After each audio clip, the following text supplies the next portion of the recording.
Weaponise हो रहे हैं, इनको हथियार के तौर पे इस्तेमाल किया जाएगा। और वो हथियार का हदफ या निशाना कौन है? आप सब मीडिया के खवातीन और हज़रात, हम लोग यहाँ पे जो अपोजिशन के साथी हैं और पार्टियां हैं, हम लोग और बिल आखिर ये इंस्टॉल्ड फॉर्म 47 की हुकूमत, ये भी इसका निशाना बनेंगे। इनको हमने मुज़ाकरात के दौरान कहा भी, मुज़ाकरात को संजीदगी से लें, वरना होगा क्या? हमें तो अपोजिशन को तो पहले ही कब्र में हुकूमतें डाला हुआ है, तो ये मैस ग्रेव जो बनेगा, ये खोदा जा रहा है अपोजिशन के लिए भी, मीडिया के लिए भी, और फॉर्म 47 की इंस्टॉल्ड हुकूमत के लिए भी। ये भी हमारे साथ फेंके जाएंगे। फायदा किसी और को होगा। और साथ 26वीं तरमीम के साथ जुडिशरी को पहले कमजोर किया गया, जिस आप किले का मुआसरा करते हैं, पहले उसको सराउंड करते हैं, उसको आप कमजोर करते हैं। 26वीं तरमीम के साथ पहले उसमें जुडिशरी में बंटवारा किया गया, आपस में लड़ाया गया, कमजोर कराया गया, और फिर पीका एक्ट के जरिए और बाकी कवानीन के जरिए उनको भी खत्म किया जाएगा, रोंदा जाएगा। और वो हम लोग देख रहे हैं, ये मैं नहीं कह रहा, ना आप कह रहे, ना कोई और कह रहा है। इस्लामाबाद के 6 हाई कोर्ट के जजेस ने पिछले साल खत लिखा कि एजेंसीज का अमल दखल उनके काम में हो रहा है। पीटीआई को टारगेट किया जा रहा था, वजीर आजम इमरान खान साहब को टारगेट किया जा रहा था, सबऑर्डिनेट जुडिशरी को कंपेल किया जा रहा था कि गलत फैसले करें। और आपने देख लिया, अलकादिर ट्रस्ट का फैसला एक ग्लेयरिंग एग्जाम्पल है, एक भंडा केस, काला केस, जुडिशरी की तारीख में काला फैसला कि एक शख्स जिसका ताल्लुक ही नहीं अलकादिर इसके साथ, आपका जो लंदन में बिल्डिंग थी 1 हाइड पार्क की, एक प्राइवेट बिजनेसमैन और नेशनल क्राइम एजेंसी के माबैन एक फैसला, वो पैसा सुप्रीम कोर्ट में आता है। वजीर आजम इमरान खान साहब या बुशरा बीबी का दूर दूर से ताल्लुक नहीं, उनको क्यों कैद सुनाई गई? ये तक नहीं बनती। वहां पे वो प्राइवेट बिजनेसमैन मलिक रियाज साहब, मैंने पहले भी कहा, और वजीर आजम इमरान खान साहब से भी उन्होंने कहा है, उनको कहा है कि आप जरा नाम तो लेने शुरू करें। पाकिस्तान के बहुत बड़ी शख्सियत जो है वो आपके सामने, मैंने पहले कहा था कि एक्सरे नहीं, उनकी कैट स्कैन नहीं, उनकी MRI आपके सामने आ जाएगी, पता लग जाएगा। सो लिहाजा होश के नाखून लेने चाहिए। मईशत आपकी डूब चुकी है। आपका ये पीका और ये बाकी एडिशनल पाकिस्तान एक्ट के जरिए आपके रोजगार, सोशल मीडिया का रोजगार तबाह बर्बाद हो जाएगा, लोगों को हथकड़ियां लगेंगी। मैं ये भी कहता चलूं कि आखिर में इनको नजर आता है, इंटरनेट के बारे में बात करते हैं, शहबाज शरीफ कहते हैं कि डिजिटल नेशन हम लोग बनाएंगे, और पहले अपनी उस शाख मछली को तो कंट्रोल करो कि जिस वक्त अनाउंस होता है कि पीटीआई का वर्चुअल जलसा होगा, तो वो किराए की शाख मछली आके 6000 फुट जमीन अपना समुद्र के नीचे आके पाकिस्तान की केबल को आके चक मारती है, हमेशा वहीं पे चक मारती है। ये क्या मजाक, भोंडा मजाक बनाया हुआ है। लिहाजा इनको होश के नाखून लेने चाहिए, और हुकूमत की सारी चीज को हम लोग रिजेक्ट करते हैं। हमारे साहबजादा हामिद रजा साहब, हमारे नेगोशिएटिंग कमेटी के मेंबर्स के घर पे पंजाब पुलिस ने, IB ने, स्पेशल ब्रांच ने, इनकी पुलिस ने जाके रेड किया, प्रेस कॉन्फ्रेंस रोकने की कोशिश की, उनको अरेस्ट करने की कोशिश की, वो साइड पे हुए। उसके तहत और बाकी इनकी जो इन्होंने कमीशंस नहीं बनाए, 9 मई का और आपका 26 नवंबर का, हमने वजीर आजम इमरान खान साहब के हदायत के एन मुताबिक टॉक्स खत्म कर दिए हैं। बहुत शुक्रिया जी। बैरिस्टर गौर साहब बात। बिस्मिल्लाहिर्रहमानिर्रहीम। मैं बड़ी मुख्तसर बात करूंगा। देखो, पार्लियामान को कहते हैं, पार्लियामेंट को, कि ये मदर ऑफ ऑल इंस्टीट्यूशंस है। पार्लियामान वो इदारा होता है जो पूरे अवाम और लोगों के लिए उनके बुनियादी हकूक की कानून साजी करती है, और यहाँ से तवक्को की जाती है कि जो भी कानून साजी हो वो आईन और कानून के मुताबिक हो। हम कहते चले आ रहे हैं कि हुकूमत इसको भी मुतनाज़ कर रही है, बावजूद इसके कि ये फॉर्म 47 के हैं, लेकिन जो तरीक़ेकार अडॉप्ट किया गया है वो आईन और कानून से बिल्कुल हट कर है।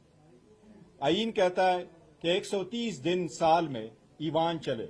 आज 12वां इजलास खत्म हुआ कल, आज जॉइंट सेशन था जो इस मरतबा सेकंड सेशन था जॉइंट, इससे पहले अप्रैल में आया था। अब एक ही सेशन 13वां सेशन होगा, चंद दिनों पे मुश्तमिल। ये 90 दिन का पार्लियामान चला है हर मरतबा जो कानून साजी हुई है सिर्फ 37 कवानीन पास हुए हैं, किसी एक कानून पे 1 मिनट की भी डिस्कशन नहीं हुई है। आज हुकूमत ने 11 मिनट में 8 कवानीन पास किए, 11 मिनट में 8 कवानीन पास किए। ये 8 कवानीन वो थे जिसमें से एक 2021 का था, 5 2023 के थे और 2 2024 के थे। ये वो कवानीन थे जो सदर ने ऑब्जेक्शन लगा के दस्तखत करने से इनकार कर दिया था और उनको वापस भेजा था। आईन का तकाजा यही है कि अगर सदर ऑब्जेक्शन लगा के ईवान में भेजे तो पहले सदर का ऑब्जेक्शन पढ़ा जाए कि सदर ने किन वजूहात पे इसको रिजेक्ट करके ईवान में भेजा है, क्योंकि सदर न सिर्फ स्टेट का सरबराह होता है बल्कि वो ईवान का हिस्सा माना जाता है। वो अगर ऑब्जेक्शन करके आईन ने उसको राइट दिया है कि फॉर सम कंसिडरेशन वो रिटर्न कर सकता है, तो ईवान का फर्ज है को पहले उनको बताया जाए कि सदर की तरफ से, सरबराह की तरफ से इस पे ये ऑब्जेक्शन लगे, फिर ईवान उसको कंसिडर करके कुछ लोग उससे एग्री करे और कुछ लोग उससे डिसएग्री करे। 2021 के कानून का हदुखाल ही चेंज हो चुका है। वो इसलिए दोबारा पार्लियामेंट में रहना मैं समझता हूँ गैर आईनी था और गैर कानूनी था। नया एक्ट ही लाना चाहिए था इंस्टेड ऑफ कि उसको आप रखे। लेकिन आप लोगों के सामने है 11 मिनट में 8 कवानीन पास हुए और सदर का एक भी रेफरेंस नहीं पढ़ा गया। इवन मिनिस्टरों ने रेफर नहीं किया कि किस बिना पे ये कानून वापस आया था। सिर्फ और सिर्फ पढ़ के सुनाया गया और कानूनी कागजी कार्रवाई पूरी की गई है। ये हम हमेशा कह रहे हैं कि ईवान को चलाना हुकूमत का काम होता है। बावजूद हमारे स्ट्रांग रिजर्वेशंस के हम ईवान का हिस्सा रहे और इनको रिमाइंड कराते रहे कि ना आप ईवान चला पाते हैं, आप हर रोज ईवान बुलाते हैं। इंडिया में लोकसभा मिनिमम 6 घंटे चलता है, 350 घंटे वो ज्यादा बैठे ताकि दिन का एजेंडा पूरा करे। ये पहले कोरम पूरा नहीं करते, फिर वो बैठते नहीं है, कानून साजी रश में करते हैं और साथ ही कहते हैं कि ये अपोजिशन की तरफ से डिस्ट्रप्शन है। पूरी दुनिया में, पूरे दुनिया के जहां जहां पर है, जहां किंगडम नहीं है, वहां पर यह ऐसा ही होता है, डिस्ट्रप्शन हो जाती है पार्लियामेंट में। लेकिन एजेंडा पूरा करना और कानून की तरफ बढ़ना हुकूमत की जिम्मेदारी है। हुकूमत न सिर्फ ये कि अपने एग्जेक्टिव काम में नाकाम हो चुकी है, बट हुकूमत ने इस पार्लियामेंट को बिलो द एवरेज स्टैंडर्ड नीचे गिराया। दुनिया की हिस्ट्री जब लिखेगी ईवानों की, तो इस साल जो ये ईवान चला है दुनिया याद रखेगी कि इस जैसे लोअर स्टैंडर्ड की कार्रवाई किसी ईवान में नहीं हुई है। आखिर में मैं एक चीज कहूंगा, कल हमने ऐलान किया है, बड़े हैवी हार्ट के साथ ऐलान किया है और मुज़ाकिरात को खान साहब ने कॉल अप कर दिए। इसकी रीजन यही है कि न सिर्फ ये कि खान साहब से मिलने नहीं दिया गया, हामिद रजा साहब के घर पे भी अटैक हुआ, हुकूमत ने किसी भी स्टेज पे सीरियसनेस शो नहीं की। बावजूद इसके कि हमारे लोगों पे गोली चलाई गई थी, खान साहब ने ऐलान किया कि हम फिर भी डायलॉग की तरफ जाएंगे। मैं अपने डील के लिए नहीं कह रहा, मैं मुल्क के लिए और जमहूरियत के लिए कह रहा हूं। हमारे हुकूमत के खिलाफ एक लंबी चार्जशीट है, लेकिन उस लंबी चार्जशीट को छोड़ते हुए खान साहब ने फकत 2 मुतालिबात रखे, जेन्युइन और सिंपल, और वो ये थे कि जितने पॉलिटिकल असीरान हैं उन असीरान की रिहाई हो। और रिहाई इसलिए कि 1.5-2 साल से लोग जेलों में बंद हैं, न उनको बेल मिलती है, न उनको सेनेट में प्रोड्यूस किया जाता है, न उनको हॉस्पिटल की इजाजत है और न उनको अपने बच्चों से आजादाना मिलने की इजाजत है। तो ये रिहाई लाजिम थी। दूसरे जो वाकयात 2 हुए थे, उन वाकयात पे कमीशन बनना लाजिम था। हुकूमत पहली बैठी नहीं, जब बैठी तो मुतालबा किया कि इन राइटिंग दे दे। वो मुतालिबात इन राइटिंग देने की क्या जरूरत थी जो ऑलरेडी वाजे थे, सिंपल थे, रिकॉर्डेड थे मिनट्स ऑफ द कमेटी में। उसके बावजूद हमने इन राइटिंग दे दिया ताकि उनको शिकवा ना मिले, इनको जवाज ना मिले उसको करने की। क्या इस बात पे, इतने ऐलान पे कि कमीशन बनने जा रहा है या नहीं, फिर भी कमीशन बनने का ऐलान तक नहीं हुआ। कल का दिन भी गुजर गया, खान साहब ने कॉल अप किया, कल का दिन मौजूद था, उसके बावजूद भी हुकूमत ने इतना तक नहीं कहा कि हम तो बनने जा रहे हैं। ऐलान करने में क्या हर्ज है, फिर बैठ जाते, ऐलान तो कर देते। इसलिए ये कहना, और इस अंदाज से बैठे थे कि पीटीआई बास पॉलिटिकल पार्टी के साथ बात नहीं करती। आप लोगों ने देखा, जो लोग अपने इख्तिदार को तूल देना चाहते हैं वो कभी बात नहीं करेंगे।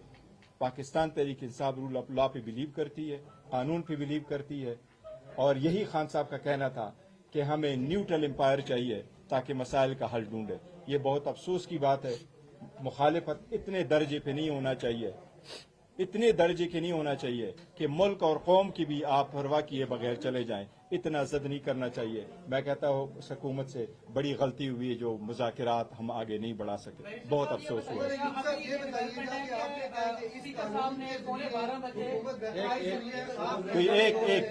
आपने अपने दौर में यूट्यूबर, सोशल मीडिया इन्फ्लुएंसर्स को वेपनाइज किया, गैर जिम्मेदाराना रिपोर्टिंग का सबब बने, और उसकी वजह से आज जो ये नतीजा देखने को मिल रहा है कि अखबारात और टीवी चैनल जो है उसकी जद में आए हैं। आपने कभी नहीं रोका, कभी डिस्करेज नहीं किया, और आज जो है वो आप साथ खड़े हो गए। आप लोगों ने वेपनाइज किया अपने दौर में इन लोगों को।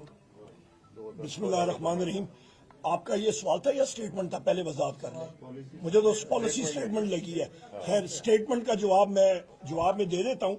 सबसे पहली चीज ये है कि उस वक्त जो हमारे दौर से पहले ये कानून आया था 2016 में, आपके रिकॉर्ड के लिए आपके पास वो है या शाख मछली ने इंटरनेट को स्लो ना किया हुआ, जरा चेक कर लें आप अपने उस पे। नंबर 1। नंबर 2, हमारे दौर में सिर्फ पोर्नोग्राफी और इस चीज की रोकथाम के लिए किया गया था, बाकी किसी चीज के लिए नहीं। नेक्स्ट सवाल। एक सेकंड, इस वक्त जो हो रहा है ना जनाब, जितने आप साथी खड़े हैं, आपको मैं वसूल से कह सकता हूं, कोई ना कोई, अल्लाह ना करे, अल्लाह ताला मेरे मुंह में खाक, पर अल्लाह ना करे हम सारे जितने हैं, कोई मेरे खिलाफ तो और हम सारे यहाँ पे हमारे खिलाफ तो बेताशा FIRs हैं, कत्ल की हैं, डाकों की हैं, मोटरसाइकिल चोरी की हैं, दस्ताने चोरी की हैं। अल्लाह ना करे आपके ऊपर भी ये बाकी FIRs लगे। ये टाइम और ये चीजें नहीं होता, वो देखते हैं कि आपने कोई गलत चीज लिखी तो आप उस में देखिए, एक बात की मैं आपको एक बात जरूर हम कहते हैं। देखो, पाकिस्तान तहरीक इंसाफ मीडिया की आज़ादी भी बड़ा यकीन रखती है। हम ये भी साथ कहते हैं डिस इन्फॉर्मेशन ना हो, मिस इन्फॉर्मेशन ना हो, कोई किसी को मलाइन ना करे, इसमें कोई दो राय नहीं है। हम सारे चाहते हैं और हम आपसे भी उम्मीद करते हैं, सारे लोग ये चाहते हैं। देखो, पूरी दुनिया में ये कवानीन मौजूद है। क्या ऐसे कदगने कहीं लगाई गई है? ऐसी कदगन की जरूरत नहीं है। जिस तरीके से कदगने लगाई जा रही, ये नहीं होना चाहिए। आपके हक में झूठ बोलते नहीं होना चाहिए। सॉरी, फिर से स्पीकर कौमी असम्बली ने मुज़ाकराती कमेटी का चौथा इजलास 28 जनवरी को तलब कर लिया 12:15 बजे। उसके ऊपर आपका क्या रिस्पॉन्स होगा? सेकेंडली, 5 सिद्दीकी साहब से कल हमने गुफ्तगू की, उनका ये कहना था कि इतनी जल्दी नहीं करनी चाहिए, थोड़ी बहार आने देते।